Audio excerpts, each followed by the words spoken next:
I fully admit to being a stoner, but I promise you, I'm not making this up.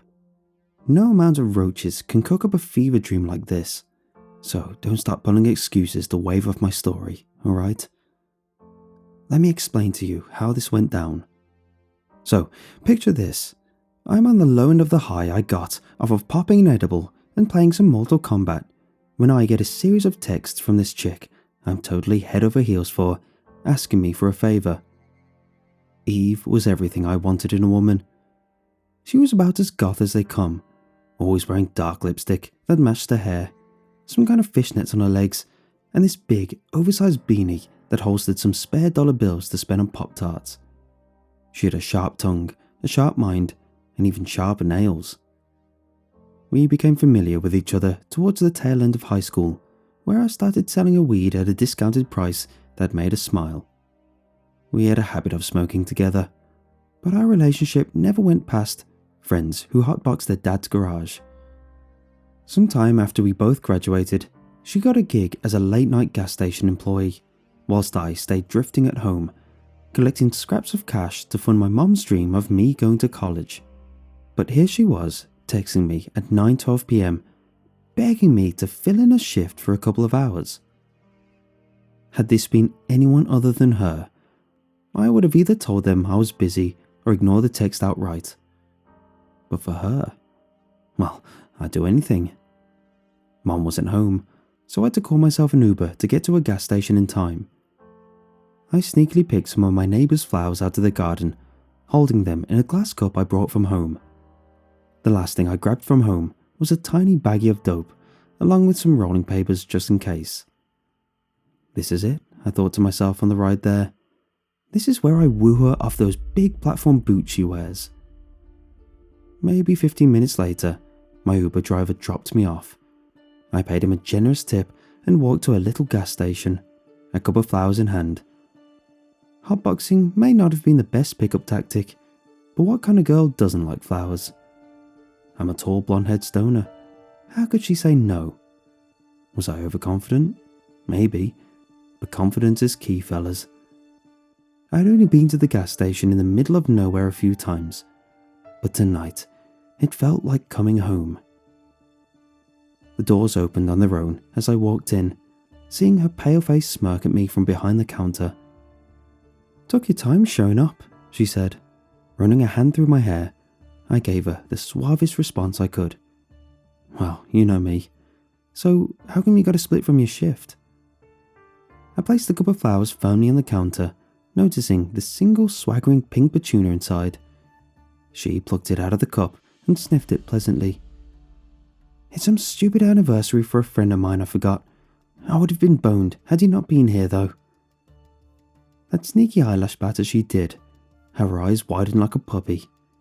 Damn, she had me around her finger, and she knew it. "You bet," I said proudly. "I'll do whatever you need me to do, but I want something in return." Her manicured eyebrows arched curiously. "You need something? Here I thought you were here at my beck and call," she pouted. As much as I wanted to succumb to her infectious charm, I'd stay strong in playing hard to get. "Well, I don't mind lending a hand, as long as you, lend me yours, if you know what I mean." I made the motion of putting on a ring over my finger, earning a chuckle from her. "You're a riot, Cole." She put the petunia inside her beanie and patted my shoulder. A tall task for her, given our height difference. Even the boots she wore didn't help. "I'll be back around 1 a.m, alright?" she said. "Once I come back, you can go home. Just be ready for when I text you tomorrow for our date." My heartbeat started thundering in my chest as soon as she said it. "You can count on me," I shouted, giving her a thumbs up. She smirked back at me as she exited the store, very aware of the fact that I loved watching her from behind. Once she was out of sight, I raised my arm into the air, feeling a sense of beautiful triumph over winning a date from her. And all I had to do was watch some gas station for 3 hours. How hard could that be? I ate my words pretty damn fast when I found out the fact that I was the only person who was going to come into the gas station for my entire shift. I didn't expect a big turnout at this time, but no one at all. I've never felt this bored in my life. The apex of my excitement an hour into the shift was putting some spare change I had lining my pockets to open up and boil a package of instant ramen with the crappy electric kettle the store had in the closet. I got intimately close with all the contents of the closet, mostly just dusty plastic trays and old chip packages. I did find an old register though. I guess I could have some fun pressing the buttons and hearing the sound effects coming from them. The first hour is where I realized that in my rush, I had actually forgotten my phone, leaving me with only my wallet, the rolling paper, and dope bag in my pockets. As much as I wanted to smoke it, I was kind of paranoid, thinking about if someone caught me, so I kept them sealed tight. Maybe another half hour passed, and I started to find the terrible fold-up chairs I found out back becoming more and more comfortable as I sat down and began to close my eyes for 10-second bits. Those 10 seconds shortly became 30, which then became minutes at a time. Just before I was going to fall asleep for good, a sudden and loud thud jolted me awake. The whole building shook for just a moment. The fork I used to eat the ramen clanged to the ground, and the already damaged lights began to flicker. Peering outside through the glass doors, I wasn't able to see anything. What had caused that tremor? Did I nearly just sleep through an earthquake? I opened my ears and was able to hear the faintest sound of plastic hitting the ground like it had been thrown with force. Snaking through the aisles, I found everything was in place, so nothing here got knocked over. The sounds of plastic could be heard again, this time dragging against the ground. It took me a second, but I eventually got the idea that the recycling bin I saw out back was being knocked over and raided by raccoons. Always hated those furry buggers. Arming myself with a broom that was huddled by the counter, I made my way to the end of the gas station and kicked open the door, prepared to shoo away any raccoons I saw. What I didn't expect was to see the recycling bin completely torn apart, lying empty on its side. This wasn't the kind of damage trash pandas were capable of. The bin was completely torn in half from the middle, with thick, stroking claw marks, like a damn bear just came through and tore it apart. Damn, was there a bear? I sure as hell couldn't defend myself with a broom if there was. I went to open the back door, and my heart sank to realize that it had closed on its own and locked. I'm pretty sure Eve took the key needed to unlock that door with her by mistake, so I had to walk all the way around the store to get back inside via the front. As I walked, I could see slash marks remarkably similar to the ones that had torn apart the recycling bin across the building, scarring the concrete the building was made out of like it was flesh. These marks looked far bigger than any bear claw, so the bear idea was out of the window. What kind of animal was I dealing with here? Before I could come up with any more theories, I heard the most fearsome, grumbling roar I've ever heard in all of my life. It sounded like a mountain lion being drowned in icy water, letting out its final screech for help before its life was snuffed out. The worst part?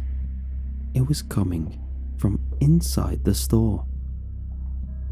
I peeked around the corner and saw that the automatic doors were stuck open, struggling to shut themselves closed. A tangle of sopping wet black hair entangled both of them, acting like a rope holding both doors open. The lights inside were now flickering rapidly, chipping away at my already minuscule resolve. Swallowing deeply, I tiptoed closer inside and got an eyeful of what was making the noise. A black, scaly, alligator-like creature with a horse-like mane running down to its rat-like tail was scurrying across the floor, lapping up crumbs and dust with its forked tongue.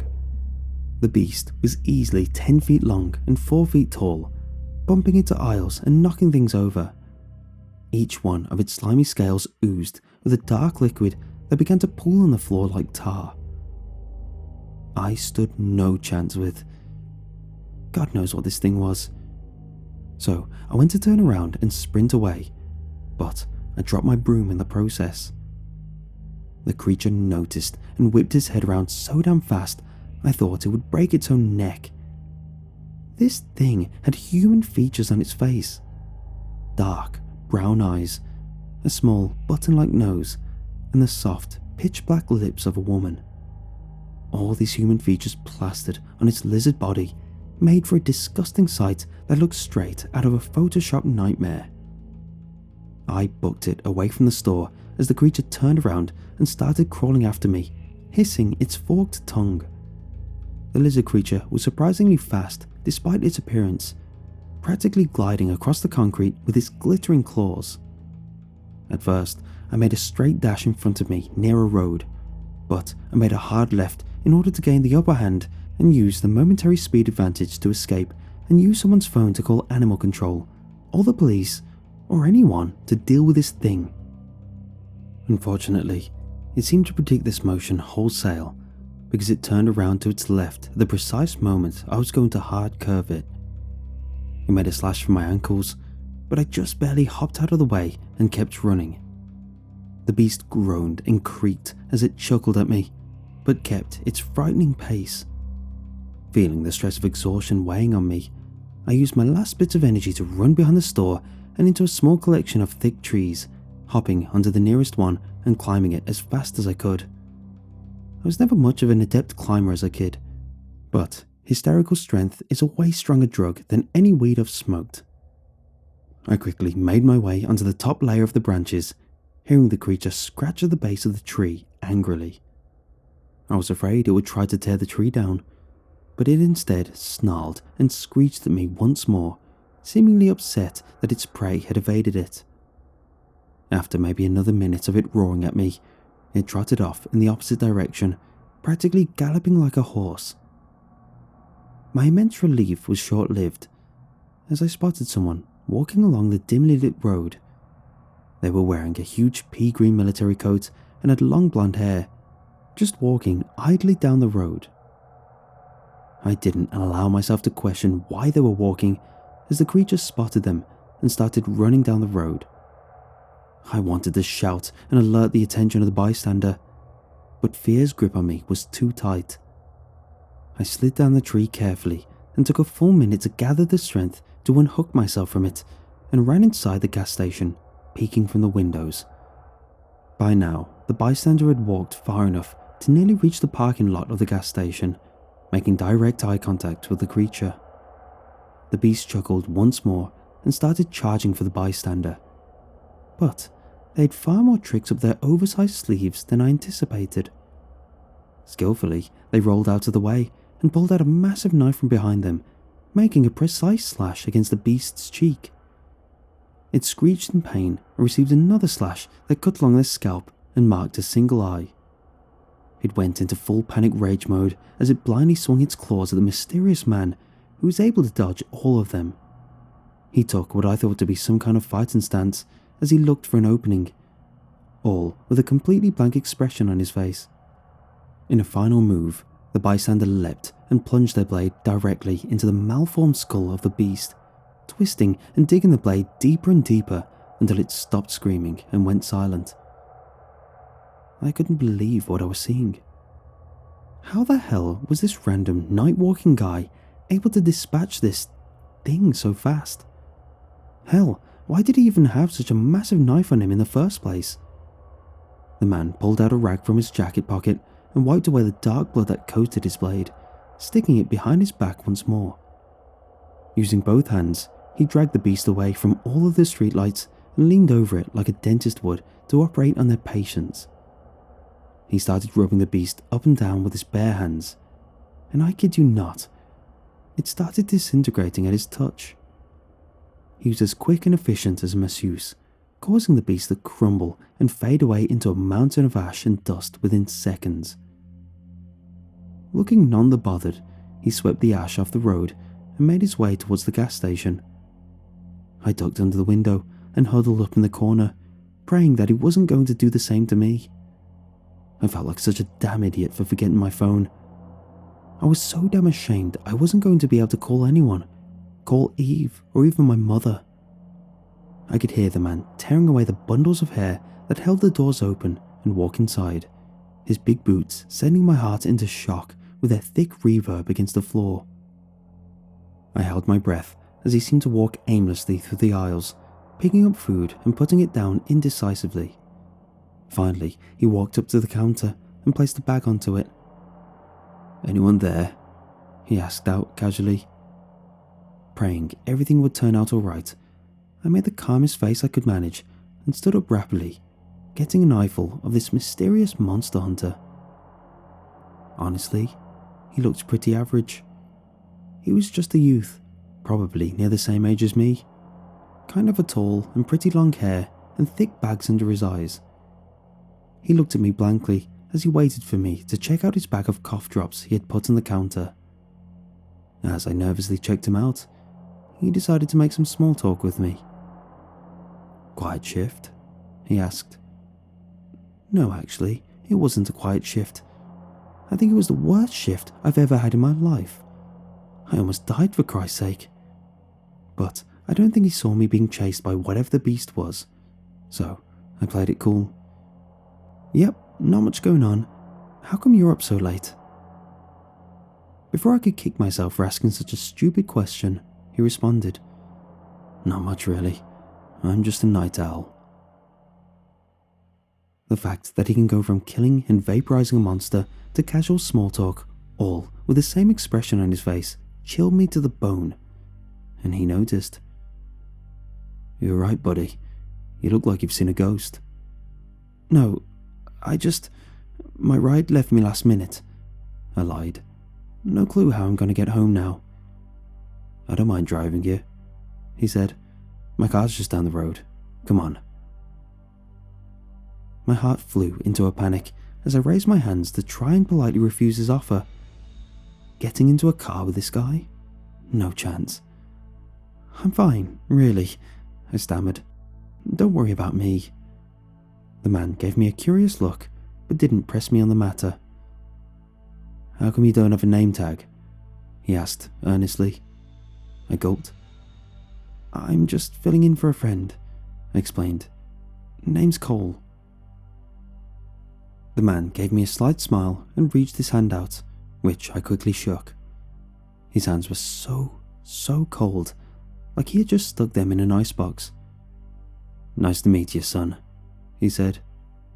He looked no older than I, but by the way he called me son, felt all too natural, like he was my elder in mind over body. "My name's Jamie." I fumbled, giving Jamie his change for his cough drops, nearly dropping the stack of quarters in my hand. "You have yourself a good night, you hear?" he said. "Probably ain't too safe at this hour."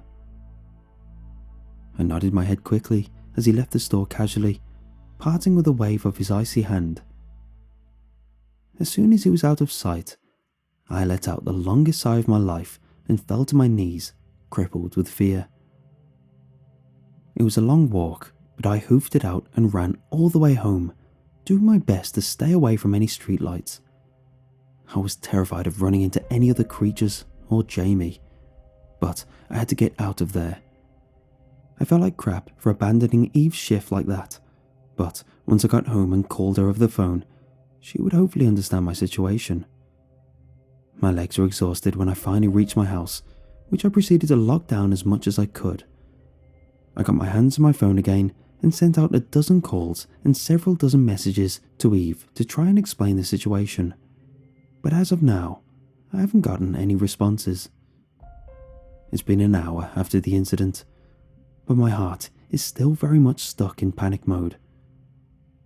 I think I'll just unwind with a baggie in my pocket and wait till Ma gets home. I don't know what the hell the creature was, or who Jamie really was, but I'm in no mood to find out. I'm never going to that gas station again.